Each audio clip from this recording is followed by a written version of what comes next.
Oke, silakan apa maju ke depan. Udah.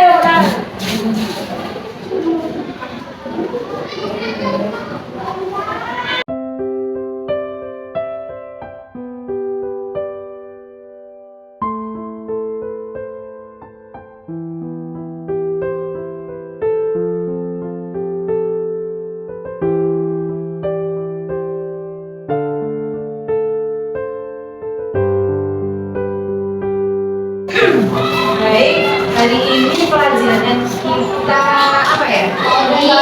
Coding. Oke, pelajaran baru ya ini untuk kalian. Sudah pernah mendengar namanya coding atau belum? Yang sudah pernah mendengar namanya coding? Enak. Ya, kadang kalau kalian scroll Instagram atau TikTok ada penawaran belajar coding online begitu ya. Nah, itu lagi marak-maraknya di negara kita. Karena apa? Pembelajaran coding itu sekarang ini menjadi pembelajaran pilihan. Kira-kira mau tahu dan belajar lebih dalam lagi enggak tentang coding ini? Siapa yang tidak mau? Nah, kemarin sudah Bu Devi peseni untuk membawa HP yang sudah diisi paketan. Ya, kalau itu saja mau jadi sarapan, tepuk semangat. Dang dang dang, ding ding ding, dung dung dung, dang dang dang, ding ding ding, dung dung dung. Ha, se, ha, ma,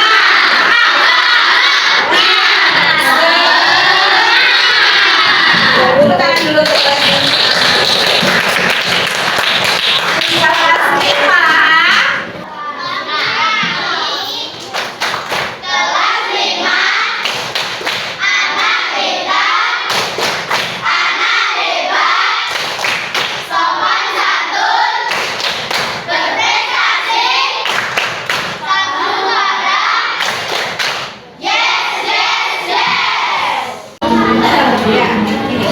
Kelihatan ya dari belakang? Kelihatan ya. Belajar coding dan AI sejadinya untuk sukses di era digital. Jadi kalian itu tidak karena teknologinya ini semakin maju anak ya. Jadi kalian dituntut untuk apa? Belajar sesuai dengan kemajuan teknologi yang ada.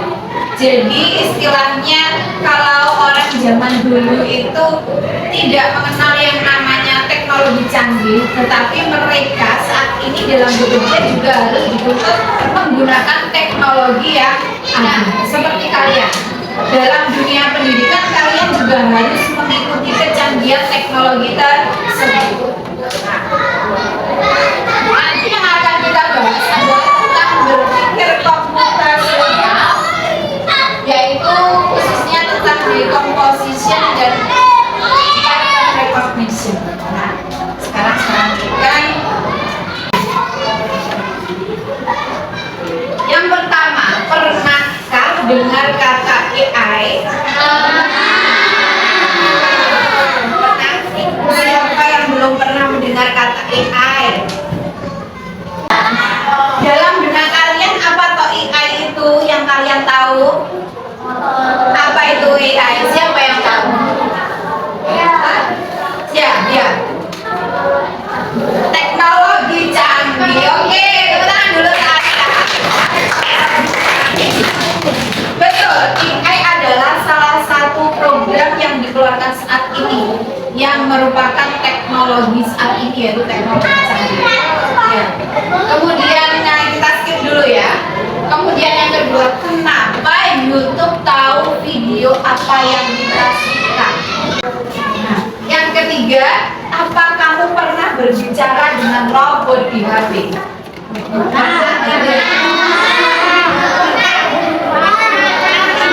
Tidak berbicara dengan robot di HP. Siapa yang pernah? Oke, kita lanjutkan. Nah, ini mengapa AI dalam pendidikan? Mengapa AI itu sekarang menjadi bagian penting dalam pendidikan? Karena AI dapat meningkatkan efisiensi pembelajaran, memberikan pengalaman belajar yang dipersonalisasi dan membantu pendidik serta siswa dalam berbagai tugas. Pernah kalian mengerjakan tugas lewat AI? Pernah nggak? Saya rasa pernah. Pernah tidak? AI itu macamnya banyak sekali. Nah, yang tergolong AI ini kecerdasan artifisial yang tergolongnya adalah ini apa ini?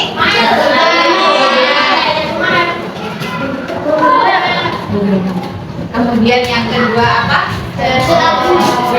Ketika kita berbicara, ya kan? Nah, kemudian YouTube, bahkan isinya banyak kalian berhubungan dengan AI ya.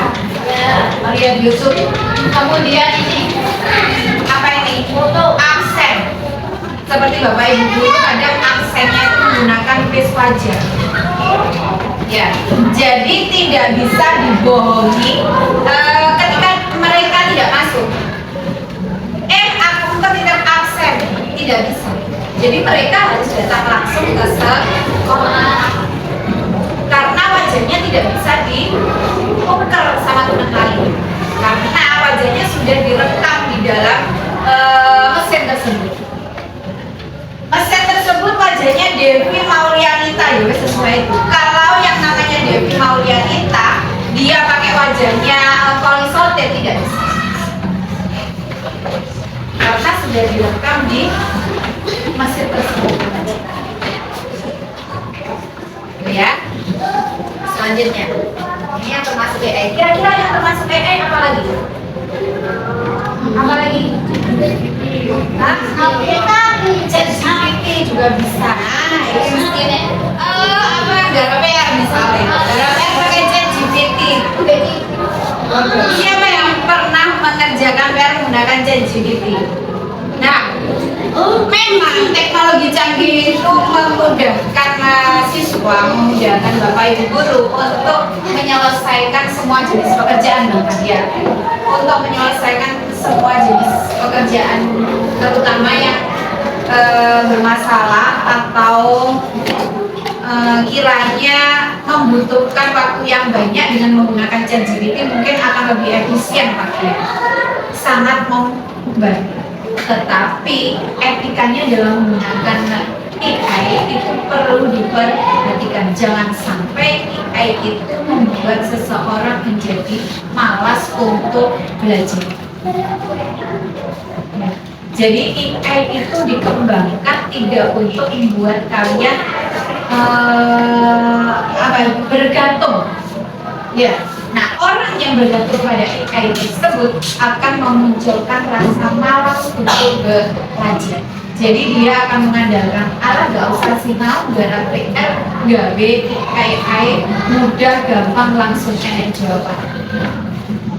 Kalau kalian menggantungkan hal yang seperti itu, rasa malas pun juga akan muncul.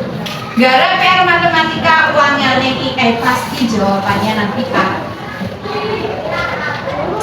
Tetapi kembali lagi ke kalian, ketika kalian kembali ke sekolah, kalian disuruh mengerjakan, tidak bisa. Karena apa? Karena yang mengerjakan bukan kalian pribadi, yang mengerjakan adalah orang lain.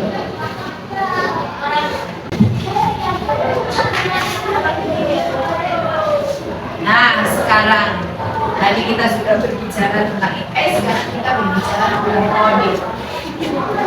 Coding adalah proses menuliskan serangkaian instruksi atau langkah-langkah yang logis, sistematis, dan berurutan agar komputer atau sistem dapat melaksanakan suatu tugas.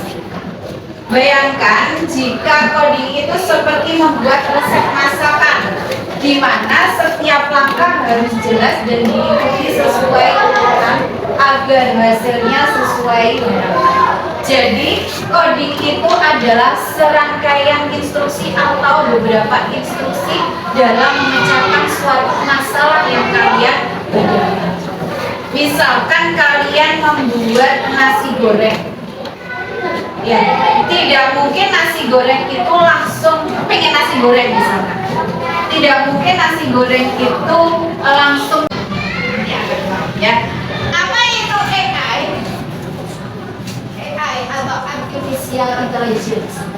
AI disebut juga dengan kecerdasan artifisial atau KA.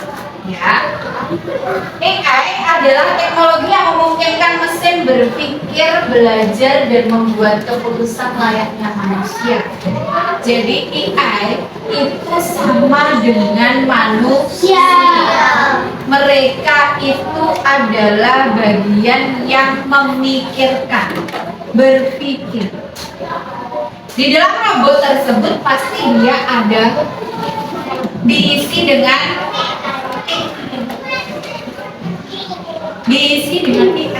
Kalau tidak ada AI-nya, robot itu tidak akan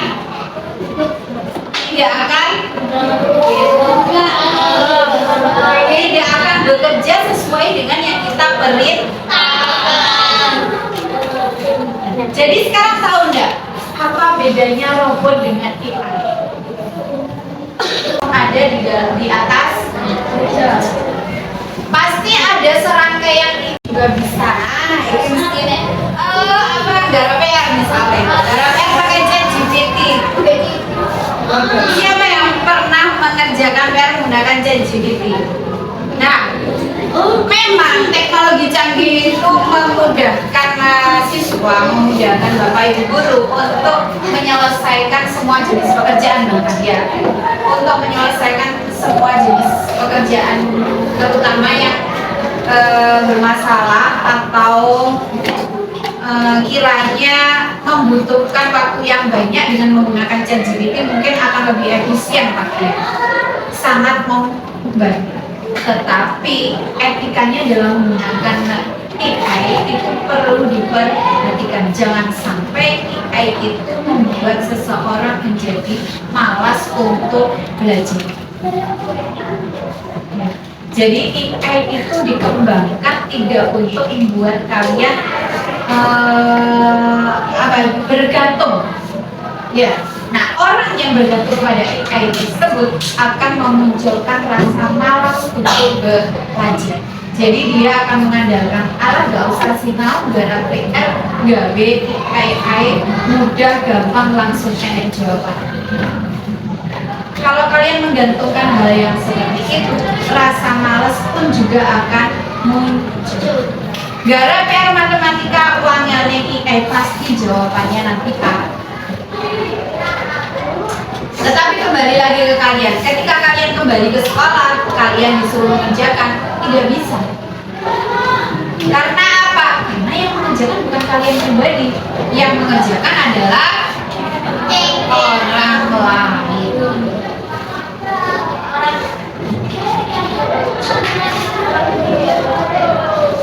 Nah, sekarang tadi kita sudah berbicara tentang AI, sekarang kita berbicara tentang coding.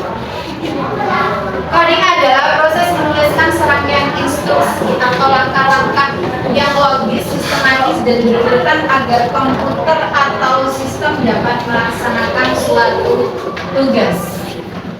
Bayangkan jika coding itu seperti membuat resep masakan, di mana setiap langkah harus jelas dan diikuti sesuai urutan agar hasilnya sesuai harapan. Jadi coding itu adalah serangkaian instruksi atau beberapa instruksi dalam memecahkan suatu masalah yang kalian hadapi. Misalkan kalian membuat nasi goreng, ya, tidak mungkin nasi goreng itu langsung pengen nasi goreng misalkan.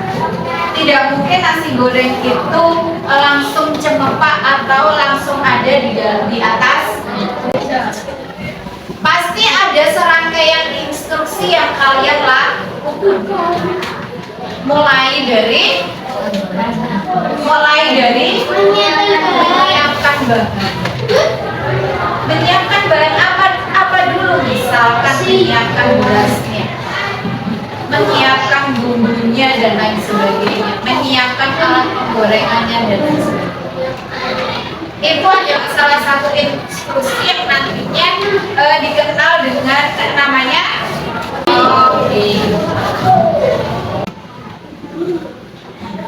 sebetulnya AI itu adalah buatan siapa? Sekarang berarti manusia itu lebih canggih dari AI atau bukan? Iya.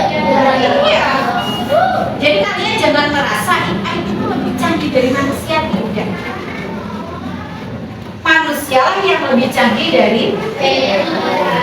AI itu tidak muncul sendiri, tapi AI itu adalah buatan manusia.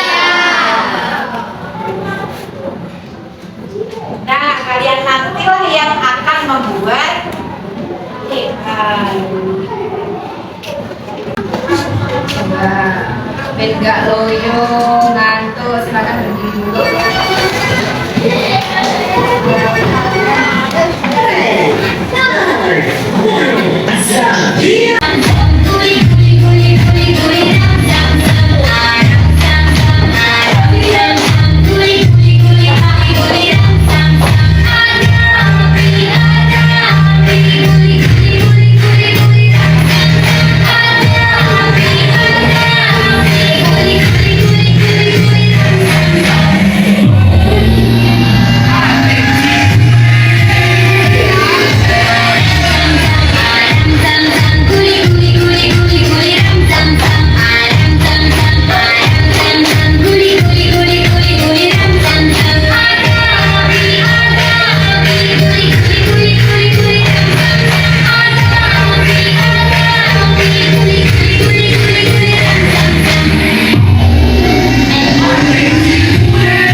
Diputarkan di Pak, karena nanti akan bentuk sebuah kelompok ini akan menciptakan sesuatu, ya. Adakah yang bermata jeli dan melihat kata komputasional di sini? Jadi mungkin ada jeli dan melihat kata komputasional di sini. Jadi mungkin ada hubungannya dengan komputer ya? Iya, betul sekali.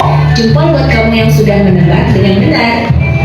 Berpikir komputasional adalah proses berpikir untuk menyelesaikan masalah dengan efektif dan efisien. Dalam ilmu komputer, proses berpikir ini dilakukan sebelum mulai menulis coding atau pemrograman. Jika sudah direncanakan dengan baik, maka coding yang ditulis akan sesuai dengan kebutuhan dan dapat diselesaikan dengan cepat dan tepat. Tapi ternyata berpikir komputasional juga bisa dilakukan tanpa komputer dan tanpa internet loh. Malah sebenarnya kita pun sudah menerapkannya dalam kehidupan sehari-hari. Mulai dari membuat ini, mencatat ringkasan pelajaran, hingga menyiapkan tas untuk sekolah besok. Wah, kalau kita sudah bisa menerapkannya setiap hari, berarti kita semua sudah mahir dong. Belum tentu. Contoh-contoh tadi kan menerapkan berpikir komputasional pada masalah yang sederhana. Masih banyak nih masalah yang lebih kompleks, seperti misalnya mengatur keuangan bulanan, apa yang harus dilakukan kalau kamu tersesat di tempat baru, hingga memilih jurusan dan karir. Lalu yang lebih penting lagi, ketika kamu dewasa nanti, kamu akan menghadapi era industri 4 dan bahkan 5. Di sini kamu perlu kecakapan untuk memanfaatkan dunia digital, mulai dari mencari dan memilah informasi yang kamu perlukan, hingga menggunakan informasi itu untuk membuat keputusan penting dalam hidupmu.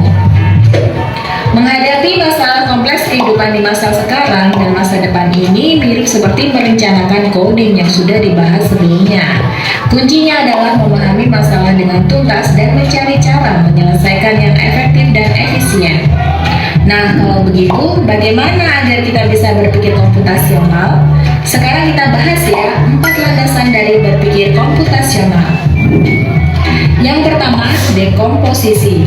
Dekomposisi artinya membagi masalah kompleks ke bagian yang lebih kecil agar mudah diselesaikan. Misalnya, kamu ditunjuk jadi ketua panitia lomba 17-an. Maka, untuk memudahkan pelaksanaan, kamu bisa menunjuk panitia bagian acara, konsumsi, publikasi, keamanan, dan lainnya. Yang kedua, pengenalan pola. Artinya mencari kesamaan dan pola di antara bagian-bagian masalah kompleks yang sudah dipecah.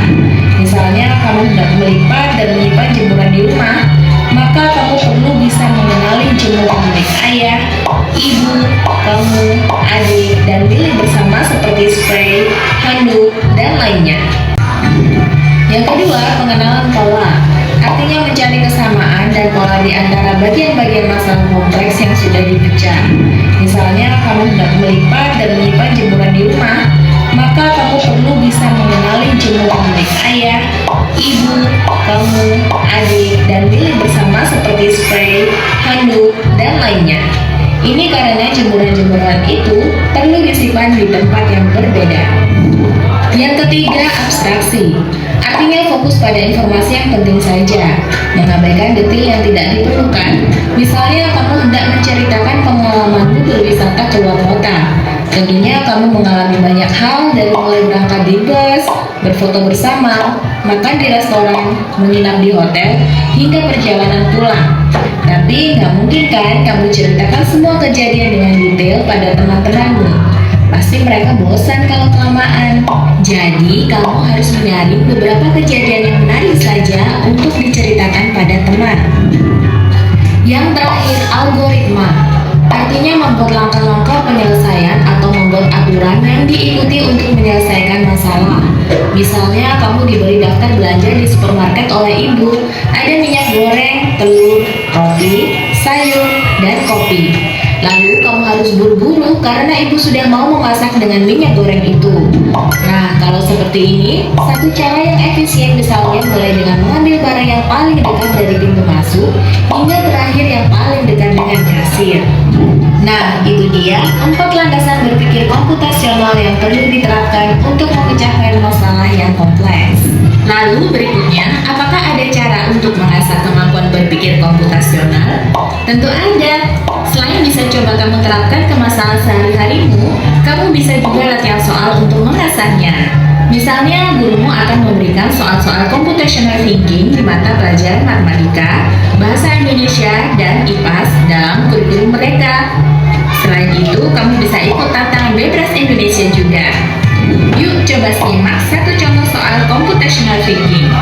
Dalam bis studi wisata, ada 3 kelompok anak yang akan diantarkan ke 3 tujuan berbeda. Bis berhenti pertama di restoran, lalu hotel, dan terakhir di museum. Hanya ada satu tempat penyimpanan koper di samping bis, yang hanya bisa dibuka dari satu pintu. Sopir bis ingin mengatur koper-koper penumpang hingga mudah dikeluarkan. Bantu supir bis menentukan urutan memasukkan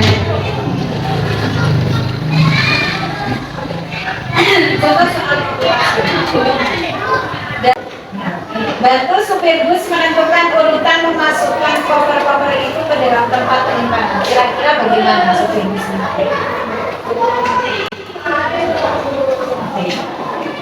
Bagaimana? Seperti tadi, si anak tadi disuruh ibunya berbelanja ya, berbelanja minyak, kemudian berbelanja tepung dan lain sebagainya.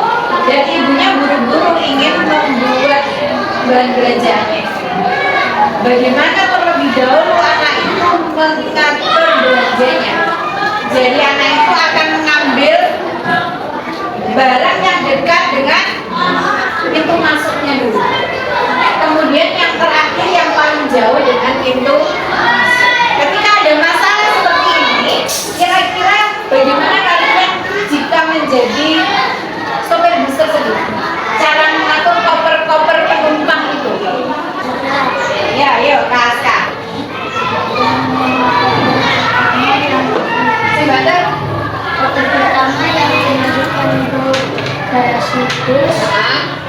yang akan diturunkan di museum.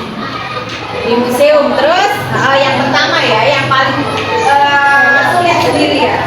Terus Yang kedua yang akan diturunkan di terus yang ketiga. di Oke, tepuk tangan dulu teman. Iya, betul sekali. Jadi jawabannya seperti itu. Dia akan memasukkan koper yang paling jauh sendiri turunnya. Ya, dan kok sopirnya nggak ngoprek-ngoprek. Nah, kemudian menurunkan ke yang turunnya kedua, di mana? Dan yang turunnya pertama, yang paling dekat dengan pintu bagasi, yang paling dekat dengan pintu. Bagaimana jika saya balik? Yang paling jauh dengan pintu bagasi adalah kopernya yang turun di restoran. Kira-kira kesulitan tidak sopir? Kalau kesulitan sih tidak sebetulnya, tetapi dia akan waktunya menjadi terbuang, ya tidak efisien, karena dia akan mengeluarkan dulu semua koper yang ada yang menghalangi koper yang akan turun di restoran. Jelas ya. Nah, inilah yang dinamakan dengan berpikir komputasi. Jadi ini tadi adalah salah satu kalian sudah menjadi manusia bisa menyelesaikan suatu masalah dengan apa? Dengan berpikir komputasi. Dari sini ada yang ditanyakan? Nah, sekarang silakan. Oh, sebelum kuis kita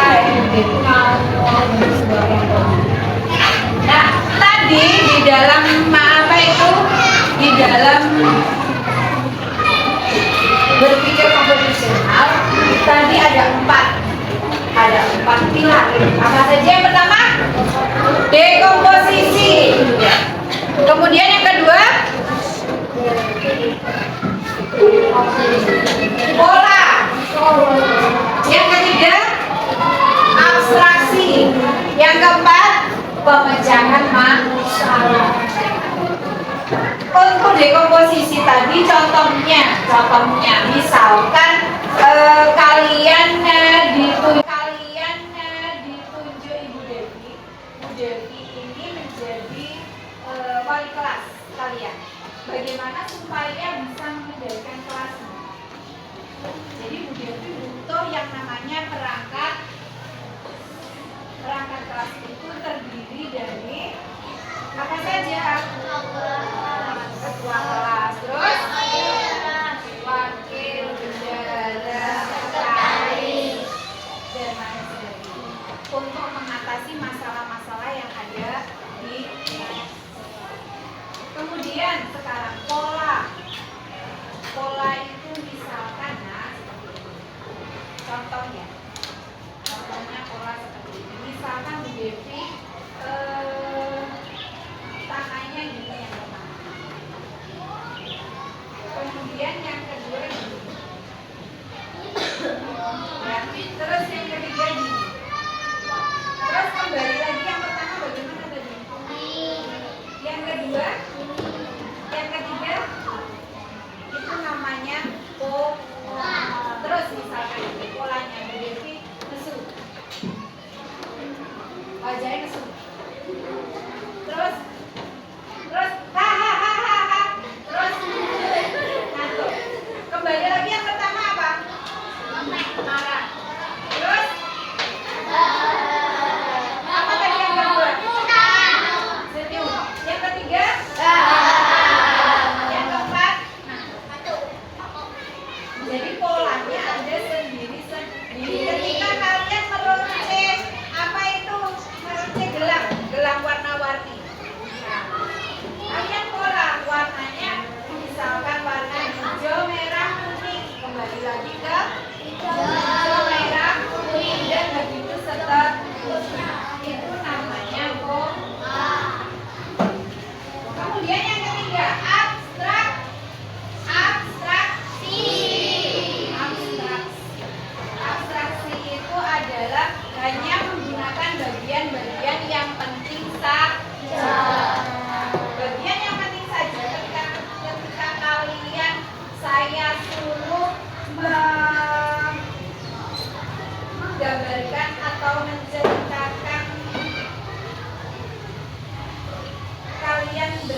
berangkat dari rumah ke sekolah. Itu nanti kalian akan ceritakan itu adalah bagian yang penting saja. Misalkan saya tadi dari sekolah, dari rumah, berangkat dari rumah, kemudian melewati musola, kemudian melewati setelah musola saya belok, kemudian melewati pura. Setelah melewati pura ketemu dengan lampu merah hijau kuning. Setelah ketemu lampu merah hijau kuning saya belok ke kanan. Saya melewati pemakaman. Setelah itu saya belok kiri melewati rumahnya Pak Lurah. Nah, kemudian belok ke kanan terus, kemudian sampai di SDN. Hal-hal yang tidak penting, misalkan di sana tadi ada telat kucing. Kalian ceritakan tidak? Pola itu misalkan, nah seperti itu. Contohnya pola seperti ini. Misalkan Bu Devi tangannya gini yang pertama. Kemudian yang kedua gini. Terus yang ketiga gini. Terus kembali lagi yang pertama bagaimana tadi? Yang kedua, yang ketiga itu namanya pola. Terus misalkan polanya Bu Devi nesu, wajahnya nesu. Terus terus ngantuk. Kembali lagi yang pertama apa? Marah. Terus apa tadi yang kedua? Senyum. Yang ketiga? Yang keempat? Jadi polanya ada sendiri. Ketika kalian meruncing, apa itu? Meruncing gelang warna-warni. Kalian pola warnanya misalkan warna hijau, merah, kuning. Kembali lagi ke hijau, merah, kuning dan begitu seterusnya. Itu namanya pola. Kemudian yang ketiga,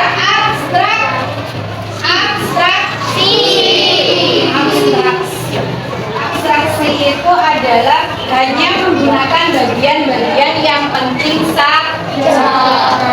Bagian yang penting saja ketika kalian saya suruh menggambarkan atau menceritakan kalian berangkat dari rumah ke sekolah, itu nanti kalian ceritakan itu adalah bagian yang penting saja. Misalkan saya tadi dari sekolah, dari rumah, berangkat dari rumah, kemudian melewati musola, kemudian melewati setelah musola saya belok, kemudian melewati pura. Setelah melewati pura ketemu dengan lampu merah hijau kuning. Setelah ketemu lampu merah hijau kuning saya belok ke kanan. Saya melewati pemakaman. Setelah itu saya belok kiri melewati rumahnya Pak Lurah. Nah, kemudian belok ke kanan terus, kemudian sampai di SDN. Hal-hal yang tidak penting, misalkan di sana tadi ada telat kucing. Kalian ceritakan tidak? Jadi abstraksi itu hanya diambil bagian-bagian yang penting saja. Kemudian pemecahan masalah.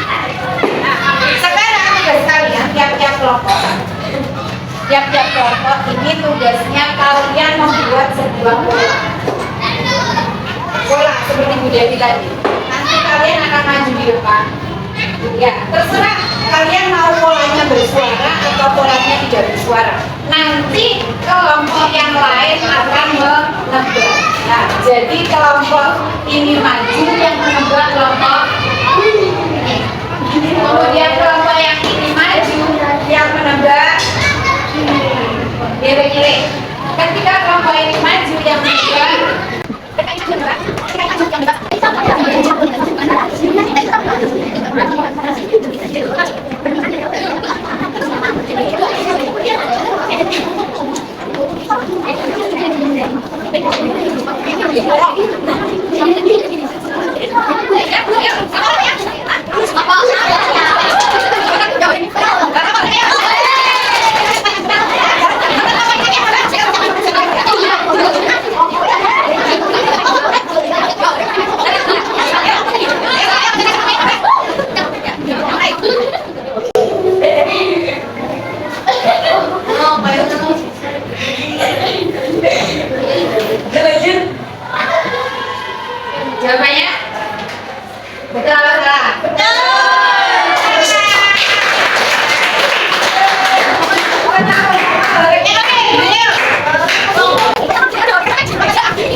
memahami tentang berpikir komputasional ya. Nah, sekarang praktiknya jadi ini tahu apa kalian sudah tahu belum yang namanya pola, kemudian terutama pola ya yang hari ini kita bahas.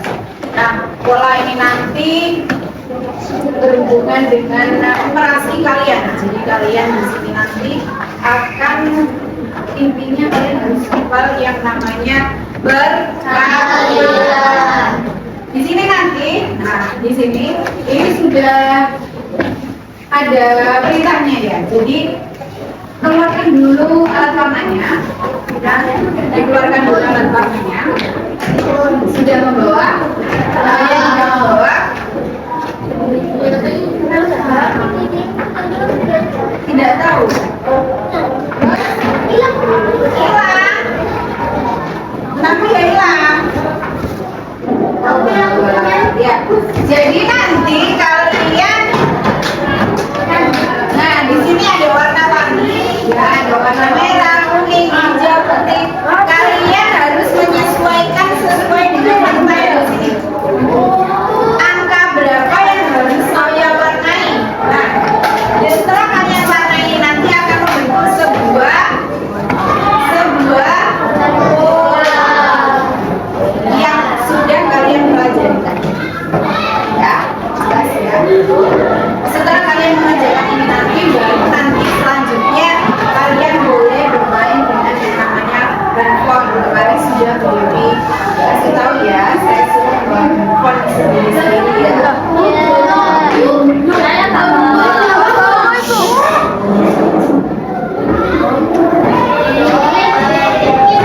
Wah, ya, saya kan punya lanjutan yang kemarin. Ya, jadi begini, ini saya lanjutkan untuk yang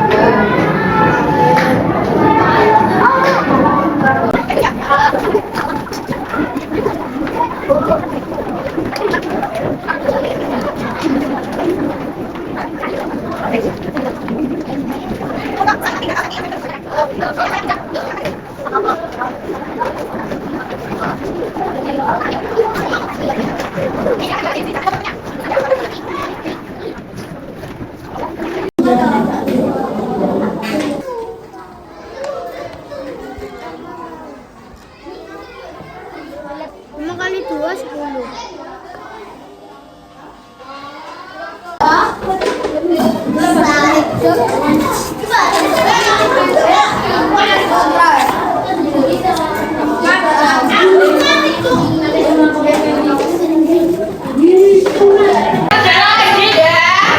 silakan sekarang HP-nya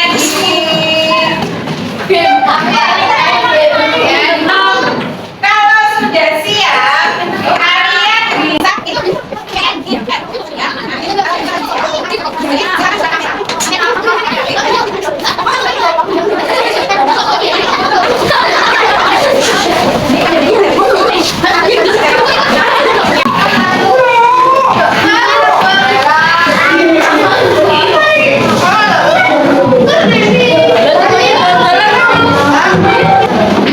ya, yang pertama nih, ketika kamu melihat sebuah pola berulang pada deretan angka 2468, kamu sedang menerapkan prinsip apa jawabannya?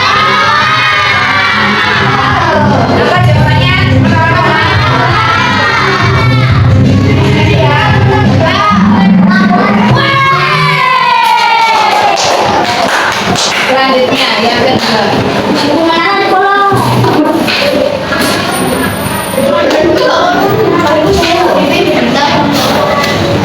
Yang kedua, ketika kamu melihat sebuah jawabannya apa? Jawabannya apa?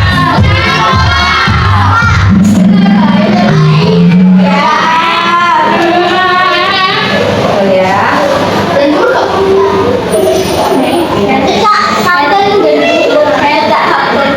Ini posisinya juara satu masih Griffin Bintang, tadi siapa? Griffin Bintang, tangan kanan. Griffin Bintang, terus Yeti banyak tahu siapa? Terus cecak kapten siapa?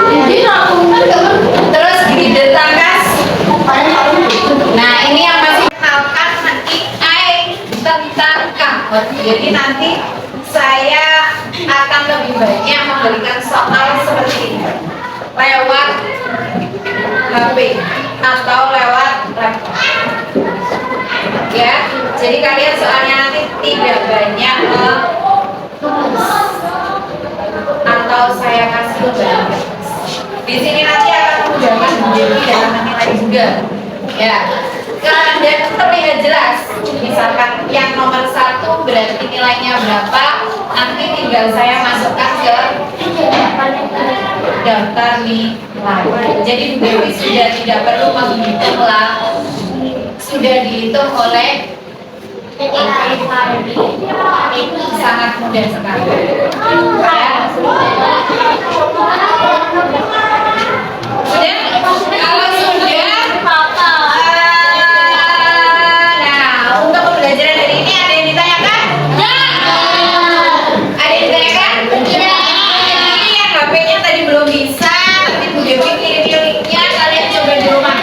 Ya. Kemudian sebelum pulang kita akan mengambil kesimpulan dari pembelajaran hari ini. Kira-kira apa yang kalian peroleh? Apa? AI. Sudah tahu ya antara AI dengan robot? Contohnya AI apa saja? YouTube, terus ChatGPT, terus dan lain sebagainya. Tadi yang namanya berpikir komputasional ada 4 pilar. Apa saja? Dekomposisi, betul, terus pengenalan pola, terus abstraksi, betul, terus pembacaan masalah. Itu kesimpulan hari ini, jangan sampai dilupakan karena besok coding berikutnya kita akan berhubungan lagi dengan ini. Oke?